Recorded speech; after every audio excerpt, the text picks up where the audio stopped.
অবিলম্বে আওয়ামী লীগের নিবন্ধন বাতিলের দাবি জানিয়েছেন জাতীয় নাগরিক কমিটির আহ্বায়ক নাহিদ ইসলাম। রাজধানীতে এনসিপির বিক্ষোভ সমাবেশে তিনি বলেন, মুজিববাদী সংবিধানের মাধ্যমে আওয়ামী লীগ দেশের জনগণকে ন্যায্য অধিকার থেকে বঞ্চিত করেছে। আওয়ামী লীগ প্রশ্ন অমীমাংসিত রেখে বাংলাদেশে কোনো নির্বাচন হতে দেয়া হবে না বলে হুঁশিয়ারি দেন দলটির নেতারা। আরও জানাচ্ছেন ওবায়দুল হক মারুফ।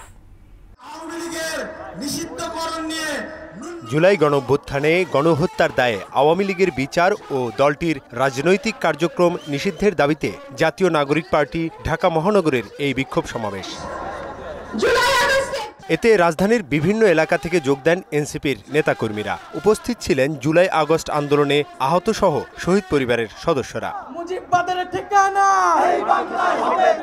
সমাবেশে দলটির কেন্দ্রীয় নেতারা বলেন, মৌলিক সংস্কারের আগে দেশে কোনো নির্বাচন হবে না। আওয়ামী লীগকে যারা পুনর্বাসিত করার চেষ্টা করছে তাদের বিরুদ্ধেও কঠোর অবস্থানে যাওয়ার হুঁশিয়ারি দেন বক্তারা। দাবি জানান গণপরিষদ নির্বাচনের। এই শহীদ এবং আহতদের পরিবার এবং তারা আহতরা, আমরা আজকে তাদেরকে সামনে নিয়ে বলতে চাই, আমরা এখানে বিচারের আগে, সংস্কারের আগে কোনো নির্বাচন হতে দেব না।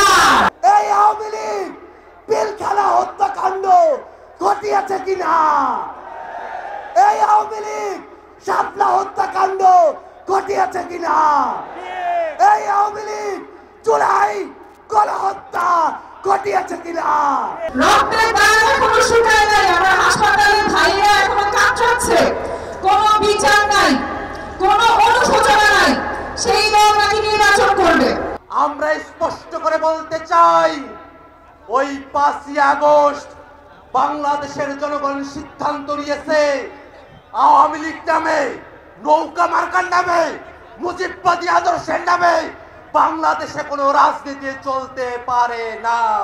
এনসিপির আহ্বায়ক নাহিদ ইসলাম বলেন, আওয়ামী লীগ দেশের জনগণকে ন্যায্য অধিকার থেকে বঞ্চিত করেছে। বিগত 16 বছর ফ্যাসিবাদী কায়েম করেছে দলটি।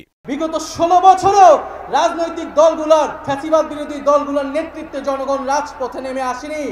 বাংলাদেশের জনগণ ফ্যাসিবাদ থেকে মুক্তি পাওয়ার জন্য রাজপথে নেমে এসেছিল ছাত্র জনতার নেতৃত্বে। 5 আগস্টের পর আওয়ামী লীগ নিষিদ্ধের রাস্তায় নামতে হচ্ছে। একে সামষ্টিক ব্যর্থতা উল্লেখ করে নাহিদ ইসলাম বললেন, অবিলম্বে দলটির নিবন্ধন বাতিল করতে হবে। আওয়ামী লীগের নিবন্ধন বাতিল করে তার রাজনৈতিক এবং সাংগঠনিক কার্যক্রম বিচার চলা পর্যন্ত নিষিদ্ধ ঘোষণা করতে হবে। কিন্তু দুঃখের বিষয়, বর্তমান পরিস্থিতিতে আমরা দেখছি গত 9 মাসেও বিচার কার্যক্রম দৃশ্যমান হয়নি। আওয়ামী লীগের সন্ত্রাসী কার্যক্রম রুখে দিতে পাড়ায় মহল্লায় ফ্যাসিবাদ বিরোধী মঞ্চ তৈরির আহ্বান জানান এনসিপির আহ্বায়ক নাহিদ ইসলাম। ধর্মীয় মূল্যবোধের প্রতি শ্রদ্ধাশীল থেকে বহু সংস্কৃতির ভিত্তিতে আমাদের নতুন সমাজ গঠন করব। ওবায়দুল হক মারুফ, মহানা সংবাদ, ঢাকা। এই বঙ্গোপসাগর এবং